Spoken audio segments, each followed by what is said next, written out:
Hello friends, how are you all? Welcome to my channel Help Corner. Let's start our today's discussion about the play Arms and the Men by GB Shah. GB Shah का लिखा हुआ play है, discuss करते हैं play को। Arms and the man modern play है, masterpiece है, अपने टाइम का मास्टरपीस है, बहुत ही इम्पोर्टेंट प्ले है, इंटरेस्टिंग भी है, कॉमेडी है, कॉमेडिक सैटायर भी है, ड्रामेटिक सैटायर है, मतलब उसमें लव और वार को उसने सैटायर मीन्स क्रिटिकली अच्छे से मतलब उस पर सैटायरिक एक व्यू दिया है उसने अपना लव और वार के बारे में। जो वो समझता है कि हम लोग देखते हैं वो वैसे नहीं है, जो कॉन्सेप्ट एक रोमांटिक एरा में बना हुआ है लव और वार का, वैसे नहीं है। जैसे कि लोग कहते हैं कि लव बहुत उसको स्पिरिचुअल फीलिंग्स में ले जाते हैं, लव के बारे में बहुत कुछ इमेजिनेटिव एक इमेजिनेशन में चले जाए तो बहुत ज़्यादा पता नहीं कुछ ये हमारे रोमांटिक पोएट्स अच्छा खासा लिख देते हैं उस पर। लेकिन GB शाह ने कहा है कि ऐसा कुछ नहीं है, ये दो अपोजिट जेंडर के दरमियान एक फिजिकल सेटिस्फेक्शन के अलावा और कुछ भी नहीं है। दोनों फिजिकल सेटिस्फेक्शन के लिए एक दूसरे को सिलेक्ट करते हैं, आज एक नहीं तो कल दूसरा, ऐसे ही लव वगैरह कुछ नहीं होता, उसने ऐसा लिखा है।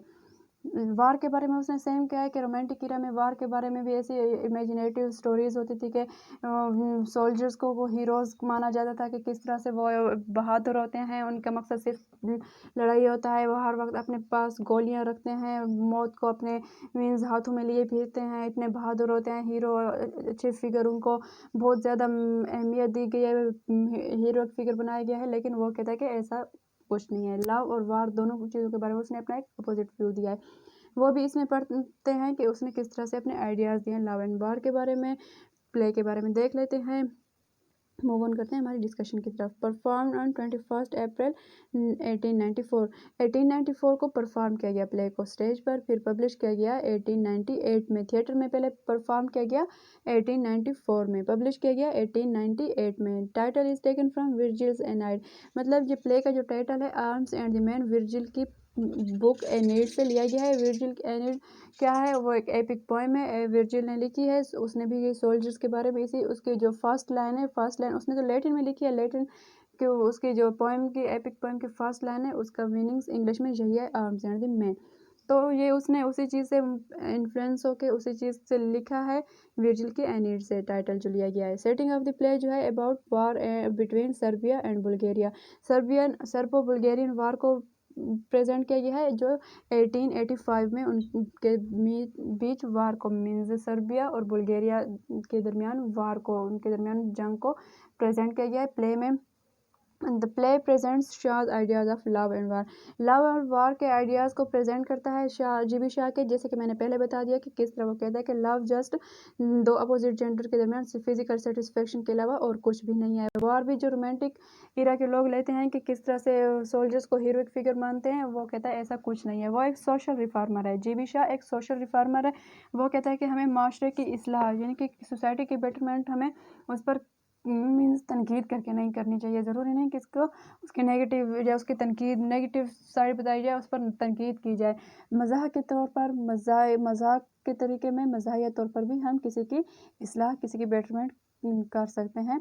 तो सोशल रिफॉर्मर है, वो कहता है किसी सोसाइटी को रिफॉर्म करने के लिए ज़रूरी नहीं कि तनकीद की जाए, हमें मज़ाक के ज़रिए भी हम कर सकते हैं। ये उसका प्ले भी ड्रामेटिक सैटायर भी है, कॉमेडी भी है, कॉमेडिक वे में उसने सैटायर मतलब अपना व्यूज़ दिए हैं। चलें देखते हैं प्ले को, प्ले की स्टोरी कैरेक्टर वो आगे डिस्कस कर लेते हैं। ये हो गया थोड़ा सा प्ले के बारे में, आगे चलते हैं स्टोरी के बारे में। कैरेक्टर्स क्या हैं प्ले के, मिस्टर ब्रंशली, रायना पेटकॉफ जो कि हीरोइन है, मिस्टर ब्रंशली जो कि हीरो है। Mister and Mrs Petkoff Raina के पेरेंट्स, सर्जियस रायना का मंगेतर, उसका फियांस है, लोका निकोला, लोका उसकी रायना की सर्वेंट है और निकोला भी उनके घर का सर्वेंट है। ये दोनों आपस में इंगेज्ड हैं, उनके घर में मिस्टर एंड मिसेस पेटकॉफ के घर में वो सर्वेंट्स हैं। प्ले 3 एक्ट प्ले है। प्ले स्टार्ट होता है पहले रायना पेटकॉफ के रूम में, जहाँ उसकी माँ कैथरीन पेटकॉफ उसको बता रही होती है कि किस तरह से उसका जो मंगेतर और उसके बाप, ये मीन्स जंग का टाइम है, जंग चल रही है, वो उसकी माँ उसको बता रही होती है कि किस तरह से उसका मंगेतर इतना बहादुर है, किस तरह से उन्होंने जंग जीती है, किस तरह से उसका चार्ज संभाला है, उसने कैवलरी चार्ज उसने संभाला है, जंग जीत के आया है, किस तरह से उस उसको उसका इस्तकबाल करना चाहिए, उसका स्वागत करना चाहिए अच्छे से, बहुत तैयारी-श्यारी करके उसको अच्छे से उसका स्वागत करना चाहिए सर्जियस का। और उसके बारे में सारा कुछ बता रहे थे, एक अच्छी खासी हीरोइक फिगर, उसके एक इमेजिनेटिव फिगर जो उसके माइंड में रायना के माइंड में बनती है अपने फियांसे के लिए, वो बहुत ही एक अच्छी खासी इमेजिनेटिव फिगर होती है जो हीरो उसको मान रही होती है। इसी टाइम में वो जब कैथरीन और वहाँ पे लौका आ जाती है, उसकी सर्वेंट वो आ जाती है रूम में और वो उनको बताती है कि कुछ सर्बियन जो हैं सोल्जर्स वो एस्केप हुए हैं, तो वो इधर एरिया में घूम रहे हैं, सबको बच के रहना चाहिए, हो सकता है वो किसी के भी घर घुस सकते हैं।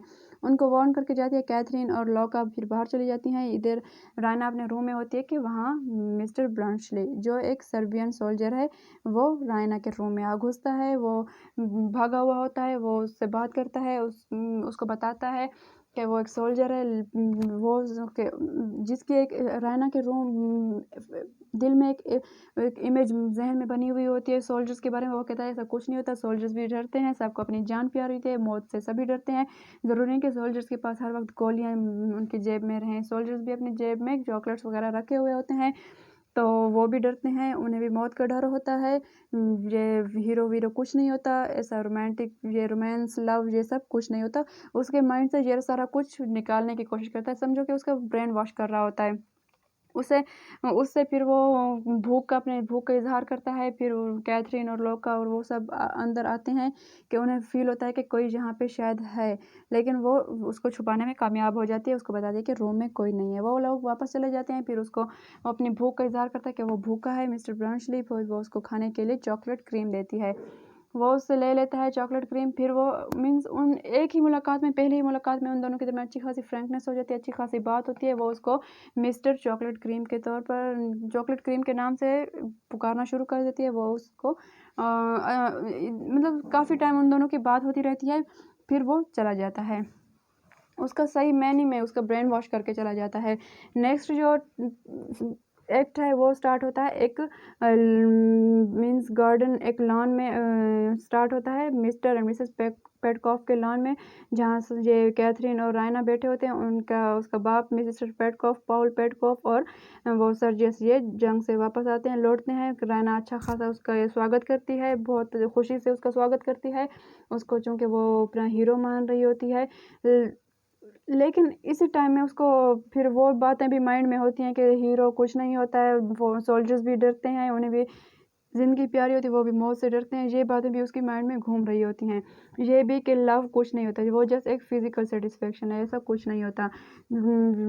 वो बातें भी उसके माइंड में घूम रही होती हैं।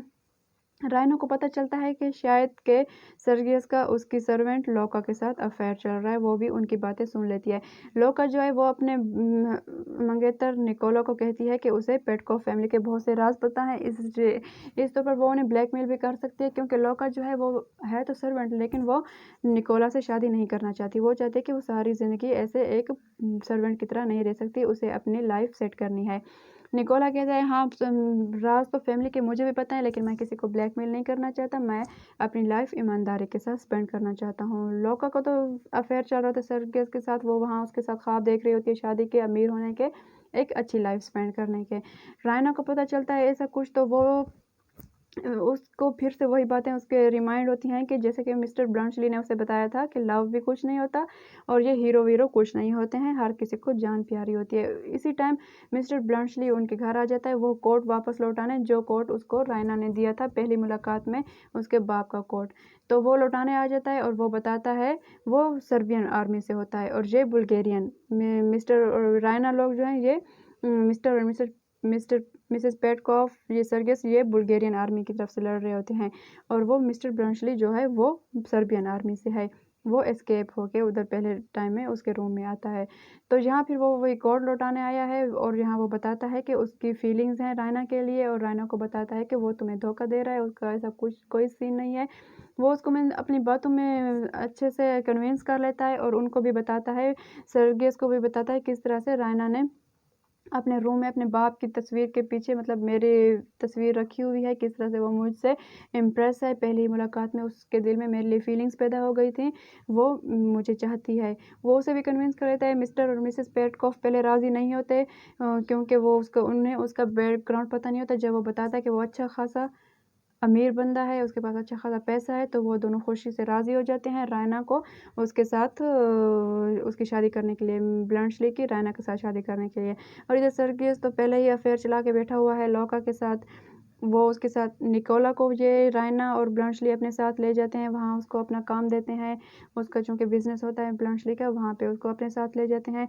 तो इसी तरह से एक हैप्पी नोट पे एक हैप्पी एंडिंग है प्ले की।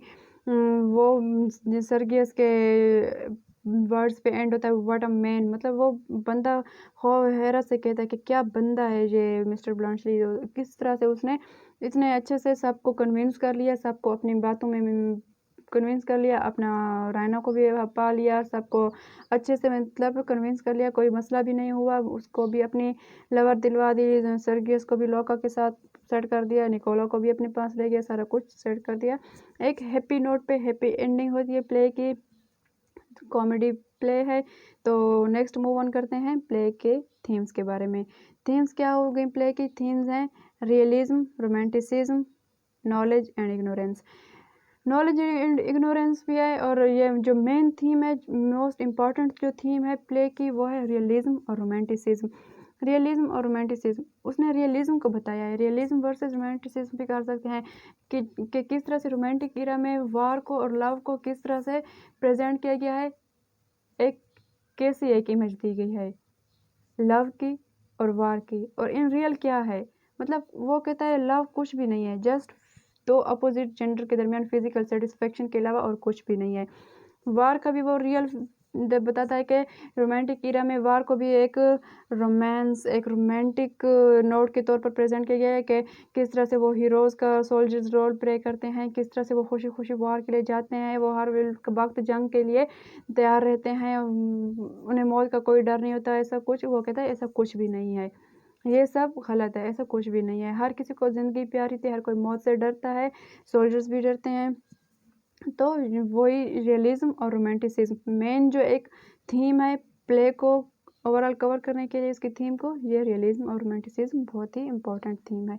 नेक्स्ट मूव ऑन करते हैं इंपॉर्टेंट टॉपिक्स की तरफ। इंपॉर्टेंट टॉपिक्स आपको बताती चलूँ कि प्ले को अच्छे से कवर करने के लिए, प्रिपेयर करने के लिए इंपॉर्टेंट टॉपिक्स क्या हैं जिससे प्ले अच्छे से प्रिपेयर हो जाए।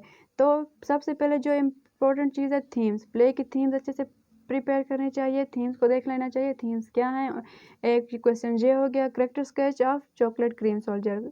चॉकलेट क्रीम सोल्जर का करेक्टर स्केच मीन्स बताएं, इस पर एक क्वेश्चन बना के दें। चॉकलेट क्रीम सोल्जर क्या है, कौन होगा chocolate cream soldier? Mister Bluntschli. जैसे कि हमें पता है, मैं पहले बताया आपको स्टोरी में कि रायना उसको चॉकलेट क्रीम पेश करती है जब वो अपनी भूख का इजहार करता है, पहले पहले जब उसके रूम में आता है तो वो उसको चॉकलेट क्रीम पेश करती है। उसी टाइम से वो उसको चॉकलेट क्रीम सोल्जर बुलाना शुरू कर देती है।